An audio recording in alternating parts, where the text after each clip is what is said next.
Assalamualaikum warahmatullahi wabarakatuh. Jumpa dengan saya Aditya Rahmat Maulana di mata pelajaran kimia. Hari ini kita akan belajar tentang sifat koligatif larutan. Pada pertemuan kali ini, proses pembelajaran yang kita lakukan adalah pembelajaran jarak jauh. Meskipun proses pembelajaran jarak jauh, Bapak harap ini tidak akan mengurangi esensi kita belajar ya. Jadi kita mulai ke pembahasan materi. Masuk ke sifat koligatif larutan. Nah, apa itu sifat koligatif larutan? Nah, jadi sifat koligatif larutan adalah sifat-sifat yang hanya bergantung pada kuantitas atau jumlah partikel zat terlarut dalam larutan, tapi tidak bergantung pada jenis larutan. Nah, kemudian kita lihat lebih jelasnya di poin kedua. Sifat larutan yaitu seperti rasa, warna, dan kekentalan itu termasuk sifat yang melekat atau bergantung pada jenis zat. Kemudian lanjut. Jadi sebelum masuk ke pembahasan lebih lanjutnya, Bapak ingin mengingatkan kembali nih, barangkali ada yang sudah lupa tentang pengertian dari larutan itu apa. Nah, jadi larutan itu pengertiannya adalah campuran homogen dua zat atau lebih. Nah, Bapak di sini sertakan contoh ya. Di sini ada 1 gelas air. Di contoh yang kedua adalah 1 gelas air dicampur dengan 1 sendok garam. Nah, dari dua contoh ini kira-kira mana yang termasuk larutan? Ya, apakah 1 gelas air atau 1 gelas air dicampur dengan 1 sendok garam? Kita lihat, ternyata yang merupakan larutan adalah ya 1 gelas air dicampur dengan 1 sendok garam. Kenapa contoh yang satu itu bukan termasuk larutan? Kita lihat pengertiannya, larutan itu adalah campuran homogen dua zat atau lebih. Nah, di sini larutan itu bisa terjadi apabila ada dua zat yang bercampur. Zat apa? Yang pertama zat terlarut, yang kedua pelarut. Nah, dalam hal ini 1 gelas air ini hanya memiliki satu jenis zat saja, yaitu air. Sedangkan di sini ada air dan ada garam. Jadi air ini bertindak sebagai pelarut, garamnya bertindak sebagai zat terlarut.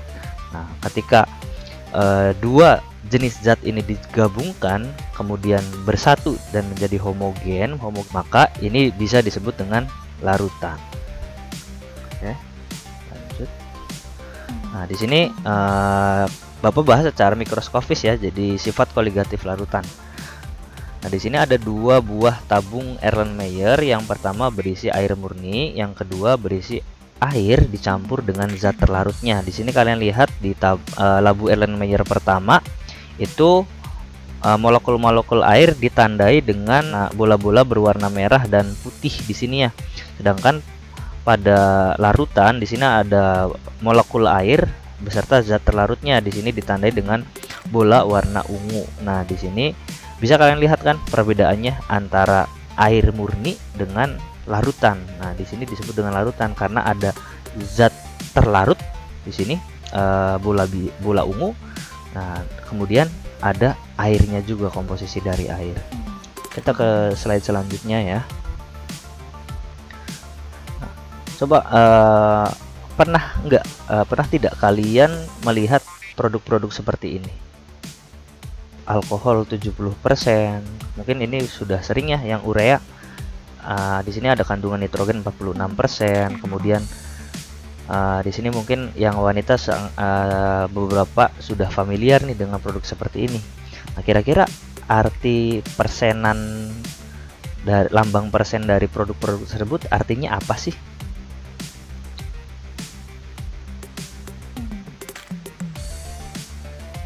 Nah, coba untuk menjawabnya kita lihat ke basic atau ke dasarnya ya. Jadi basicnya adalah molaritas atau menghitung konsentrasi. Nah, jadi di sini diartikan molaritas atau konsentrasi adalah perbandingan antara jumlah mol zat terlarut dalam 1 liter larutan yang ditulis dalam rumus matematika M sama dengan N per V ya. Dengan M-nya sama dengan molaritas, N-nya jumlah mol zat terlarut, satuannya mol, V-nya adalah volume larutan. Dalam hal ini satuannya adalah liter. Nah, coba kita langsung menuju ke contoh soal. Nah, jadi contoh soal nomor 1 ya. Jadi berapa kemolaran? Di sini ada pertanyaan, berapa kemolaran 0,1 mol H2SO4 atau asam sulfat dalam 500 ml larutan ya. Jadi seperti biasa, untuk menjawab kita harus menuliskan informasi yang ada di dalam soal di sini. Karena kita menggunakan rumus molaritas yang di atas di sini, M sama dengan N per V, maka kita harus telusuri di soal itu informasi apa saja yang bisa kita dapat. Nah, di sini ada 0,1 mol, berarti di sini otomatis mol itu akan N ya. Jadi jumlah mol atau N-nya sudah diketahui nih 0,1. Nah, maka sudah langsung kita tulis di sini 0,1. Nah, di sini kemudian dalam 500 ml larutan. Nah, di sini kan mililiter itu kan satuan dari volume juga ya. Nah, di sini diminta adalah volume larutannya dalam bentuk liter. Maka dari mililiter ini kita konversi atau kita rubah ke dalam bentuk liter. Nah, dari 500 mili dikonversi ke bentuk liter. Jadi bagaimana? Jadi dibagi 1000, maka 500 dibagi 1000 hasilnya adalah 0,5 liter. Nah, maka dengan menggunakan rumus yang M sama dengan N per V, maka M-nya ini yang kita tanyakan ya, N-nya adalah jumlah mol, V-nya adalah volume 0,5 liter. 0,1 dibagi 0,5 hasilnya adalah 0,2 mol per liter. Oke, lanjut. Jadi materi yang selanjutnya adalah kemolaran larutan.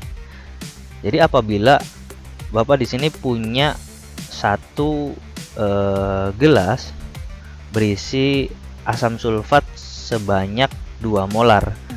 Nah, kemudian gelas yang lain Bapak miliki asam sulfat sebanyak 5 molar. Ketika dicampurkan kira-kira konsentrasinya jadi berapa? Nah, jadi untuk menjawab hal tersebut kita menggunakan rumus pengenceran. Jadi kemolaran larutan adalah konsentrasi yang bisa didapat ketika dua campuran atau dua larutan digabung menjadi satu.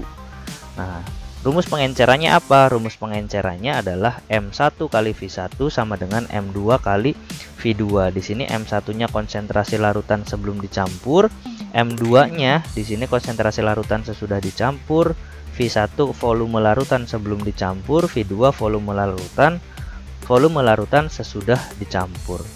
Oke, lanjut. Di sini kita lihat ke contoh soalnya ya. Jadi di sini ditanyakan berapa volume dari larutan H2SO4 atau asam sulfat 2 molar yang dibutuhkan untuk membuat larutan 200 ml H2SO4 0,5 m.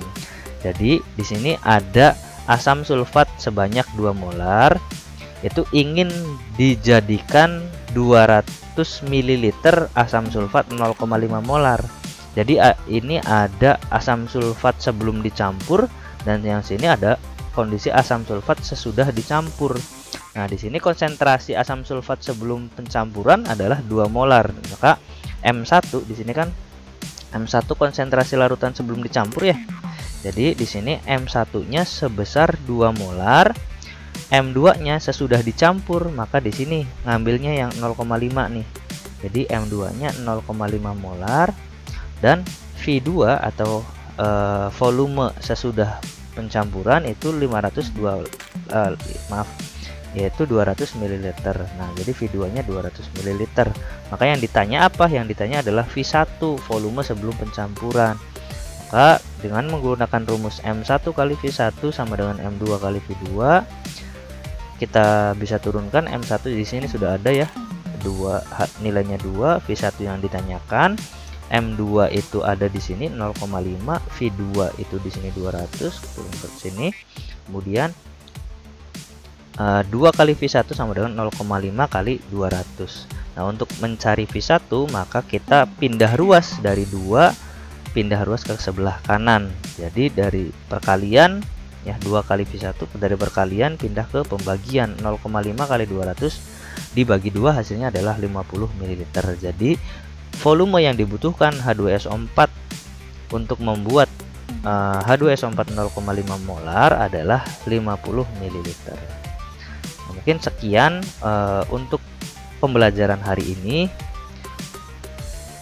Terima kasih buat yang sudah berpartisipasi. Atas segala kekurangannya Bapak mohon maaf. Sampai jumpa di pertemuan selanjutnya, di video selanjutnya. Wabillahi taufik wal hidayah. Wassalamualaikum warahmatullahi wabarakatuh.